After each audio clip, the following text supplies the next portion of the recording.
नमस्कार मित्रों, हाजिर हूँ मैं सितंबर 2025 का मासिक राशिफल लेकर के।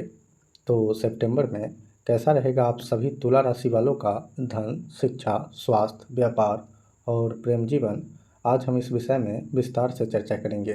किंतु इससे पहले अभी तक आप लोग चैनल को सब्सक्राइब नहीं किए हैं तो सब्सक्राइब कर लें। कर लिए हैं तो धन्यवाद। अब विषय पर आते हैं और सबसे पहले स्वास्थ्य की बात करी जाए तो आपका राशि शुक्र दसम भाव में केंद्र भाव में स्थित है। राशिपति का केंद्र में होना एक मजबूत स्थिति को दर्शाता है और इसी वजह से इम्यूनिटी अच्छा रहेगा।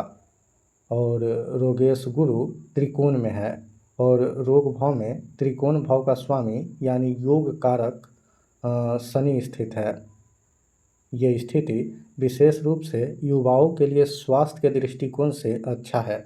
वही जिन लोगों को पहले से रीढ़ की हड्डियों में दर्द है या फिर कोई छोटी मोटी साधारण समस्या है, हृदय की समस्या है, बवासीर की समस्या है, सांसों से संबंधित समस्या है या फिर स्त्रियों में स्त्री रोग जैसी कोई समस्या है, तो सारी समस्याएं 13 सितंबर के बाद कम होती नजर आएगी।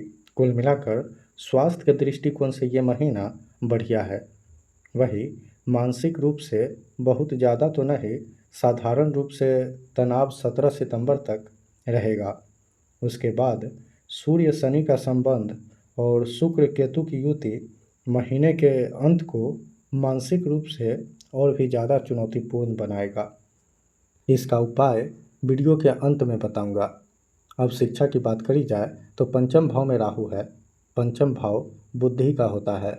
राहु फैलाव का कारक ग्रह है, यानी छात्रों का बुद्धि बहुत तीक्ष्ण होगा। लेकिन राहु एक क्रूर ग्रह है, इस कारण जब पंचम भाव में बैठता है तो छात्रों को शिक्षा से भटका देता है। वही पंचमेश पर नज़र डाली जाए तो पंचमेश शनि छठे भाव में 13 सितंबर तक मंगल से दृष्टि संबंध बना रहे हैं। शिक्षा कारक बुध 15 सितंबर तक केतु के साथ स्थित है, यानी 15 सितंबर तक शिक्षा बहुत ज़्यादा ही बाधित होने की संभावना है। 15 सितंबर के बाद बुध उच्च के होके पंचमेश शनि से दृष्टि संबंध बनाएंगे, यानी 15 सितंबर के बाद का समय शिक्षा के लिहाज से बढ़िया दिखाई पड़ रहा है। वही प्रतियोगिता से जुड़े छात्रों की बात करी जाए तो ये पूरा महीना ही तैयारी के दृष्टिकोण से बढ़िया है। और जो छात्र सरकारी नौकरी की तैयारी कर रहे हैं, 17 सितंबर के बाद का समय सफलता को दर्शा रहा है। हालांकि सफल होने के लिए आपके कुंडली में दशा महादशा का अनुकूल होना भी आवश्यक है। वही अगर सामान्य रूप से कही जाए तो इस महीने सफलता का योग बन रहा है। अब आर्थिक स्थिति की बात करें तो धनेश मंगल द्वादश भाव में स्थित है और त्रिकोण का स्वामी और केंद्र का स्वामी होकर शनि मंगल से दृष्टि संबंध बना रहे हैं, जिससे धन योग का निर्माण हो रहा है, यानी आर्थिक स्थिति अच्छी रहेगी। हालांकि मंगल 13 सितंबर तक व्यय भाव में है, तो व्यय भी बहुत अधिक होने के योग हैं। फिर मंगल आपके प्रथम भाव में गोचर कर जाएंगे।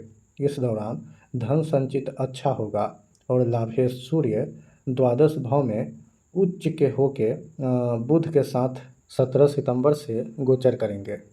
इस दौरान धन आने का सोर्स बढ़ेगा और जब सोर्स बढ़ेगा तो खर्चे भी बढ़ेंगे, क्योंकि ये युति व्यय भाव में हो रहा है। अब कार्य क्षेत्र की बात करें तो दसम भाव यानी कि कर्म भाव में शुक्र हैं। व्यवसाय का भाव का स्वामी मंगल द्वादश भाव में शनि के साथ योग बना रहे हैं, जिससे व्यवसाय बढ़िया रहेगा। निवेश के लिए ये महीना 13 सितंबर तक बहुत बढ़िया है। वही नौकरी पेशा से जुड़े लोगों के लिए ये महीना और भी ज़्यादा अनुकूल दिखाई पड़ रहा है।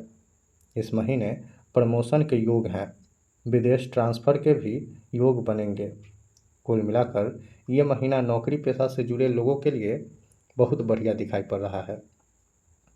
अब प्रेम जीवन की बात करी जाए तो प्रेम जीवन में चल रहे तनाव 13 सितंबर के बाद कम होगी।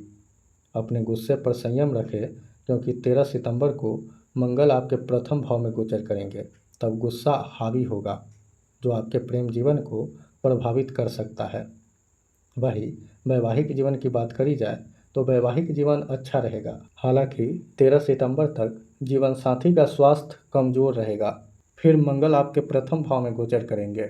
मंगल अहंकार का कारक ग्रह है और गुस्से का कारक ग्रह है। तो अपने अहंकार और गुस्से को अपने वैवाहिक जीवन में न आने दें, अन्यथा वैवाहिक जीवन में तनाव की स्थिति भी बन सकती है। अब उपाय की बात करी जाए तो इस महीने आप लोगों को मानसिक तनाव अधिक होने की संभावना है और चंद्रमा मन का कारक ग्रह है और चंद्रमा को मजबूत करने के लिए भगवान शिव की आराधना करनी होगी और हर सोमवार को शिव मंदिर जा कर के शिवलिंग पर जल से अभिषेक करें।